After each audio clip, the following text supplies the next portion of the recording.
ইন্নাল হামদুলিল্লাহ ওয়াসসালাতু ওয়াসসালামু আলা রাসূলিল্লাহ আম্মা বাদ। আমার প্রিয় মুসলিম ভাই ও বোন, আইয়ামে জাহিলিয়াত বা জাহিলি যুগ বলতে আজকের অনেকে কেবল ইসলাম পূর্ব আরবের সেই অন্ধকারচ্ছন্ন সময়কেই বুঝে থাকে। এজন্যই তারা বিভিন্ন সভা সেমিনারে তাদের বক্তব্যে আরবের সেই জাহিলি যুগের নানান জুলুম অত্যাচারের কথা তুলে ধরে। তুচ্ছ কারণে মানুষে মানুষে খুনাখুনি, কন্যা সন্তানকে জীবন্ত মাটিতে পুঁতে ফেলা, গোত্রে গোত্রে দাঙ্গা হাঙ্গামা, জাহিলি যুগের এমন নানান অন্যায় অনাচারের কথা বারবার তাদের আলোচনায় উঠে আসে। জাহিলিয়াতের বিপরীতে তারা এক একজন এক একভাবে সভ্যতার সবক শোনায়। ইসলাম পূর্ব আরবের সেই সমাজ যে জাহিলি সমাজ ছিল, সেই যুগ যে জাহিলি যুগ ছিল, এতে কোনো সন্দেহ নেই। কিন্তু জাহিলিয়াত কি কেবল সেই যুগের সাথে নির্দিষ্ট? সেই জামানাটাই কি কেবল জাহিলি জামানা?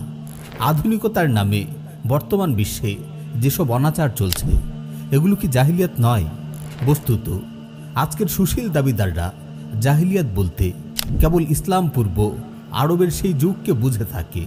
তারা মনে করে তখনকার সময়টাই কেবল আইয়ামে জাহিলিয়াত, আর বর্তমান সময় হলো আধুনিক যুগ। তাদের বিশ্বাস জাহিলিয়াত বর্তমান আধুনিক সভ্যতার সম্পূর্ণ বিপরীত বিষয়।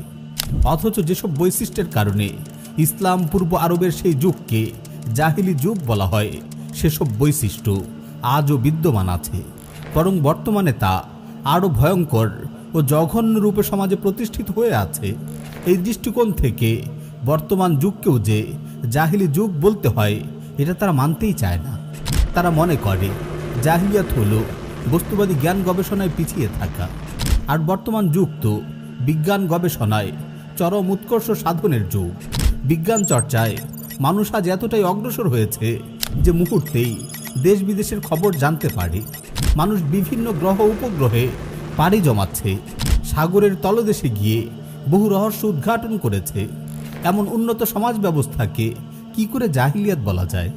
তারা মনে করে জাহিলিয়াত হলো নারীদের পরাধীনতার শৃঙ্খলে আবদ্ধ থাকার নাম।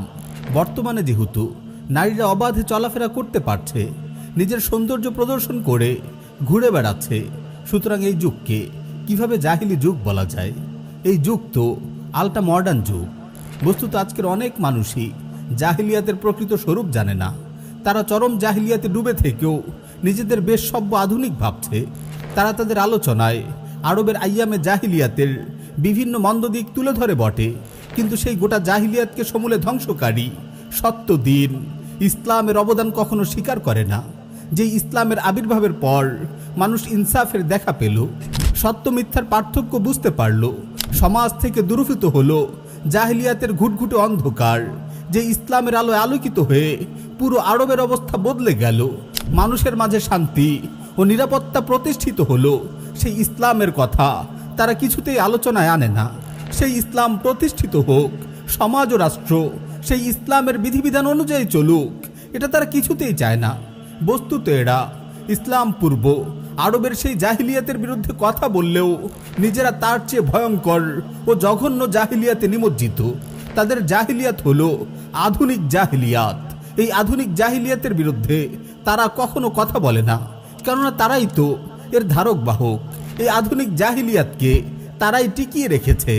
এই জাহিলিয়াতকে প্রতিষ্ঠিত রাখার জন্যেই তারা শপথ করেছে।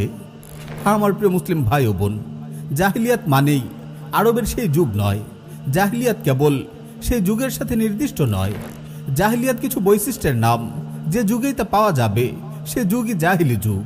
কুরআনুল কারীমে ইসলাম পূর্ব যুগকে কেন জাহিলিয়াতের যুগ বলা হয়েছে, এই বিষয়টি বুঝতে পারলেই আমরা জাহিলিয়াতের প্রকৃত স্বরূপ বুঝতে পারবো বর্তমানে যোগাযোগ ব্যবস্থার উন্নতি, বস্তু নিয়ে মানুষের গবেষণা, নিত্য নতুন আবিষ্কার, এসব কিছুতে মানুষের এত উৎকর্ষ সাধন সত্ত্বেও আধুনিক এই যুগ কেন জাহিলি যুগ?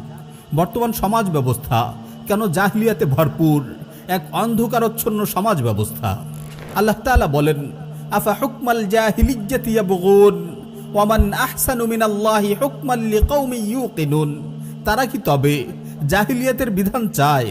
আর নিশ্চিত বিশ্বাসী সম্প্রদায়ের জন্য বিধান প্রদানে আল্লাহর চেয়ে কে অধিক উত্তম?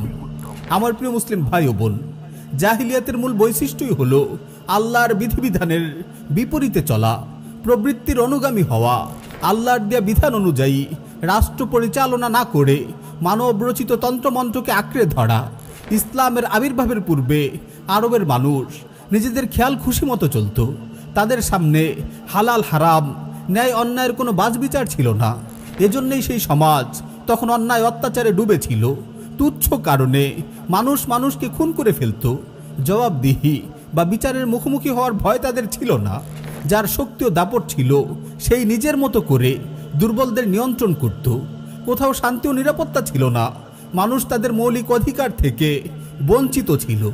ইসলাম এসে সকল জাহিলিয়াতকে নিশ্চিহ্ন করেছে, মানুষকে ন্যায় অন্যায়ের পার্থক্য শিখিয়েছে।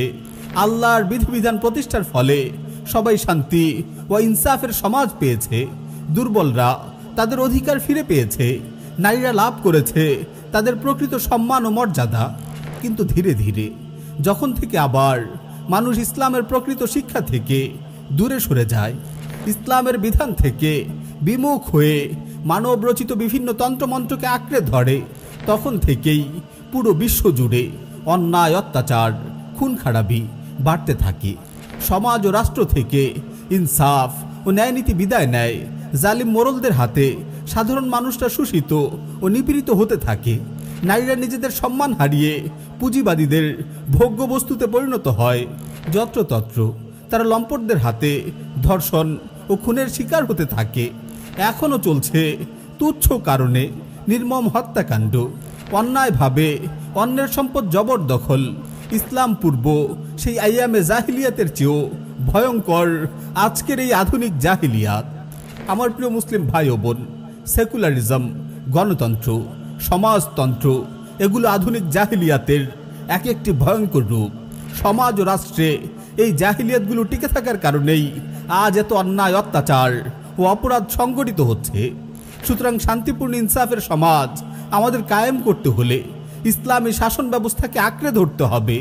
আল্লাহর জমিনে আল্লাহর বিধানকে প্রতিষ্ঠিত করতে হবে। মানব রচিত সব জাহিলি তন্ত্রমন্ত্রকে ঝেঁটিয়ে বিদায় করতে হবে। এসব আধুনিক জাহিলিয়াতকে নিশ্চিহ্ন করে আমরা যেন মহান রবের বিধান অনুযায়ী জীবন যাপন করতে পারি। আল্লাহ সুবহানাহু ওয়া তাআলা আমাদের সেই তৌফিক দান করুন। আমিন ইয়া রাব্বাল আলামিন।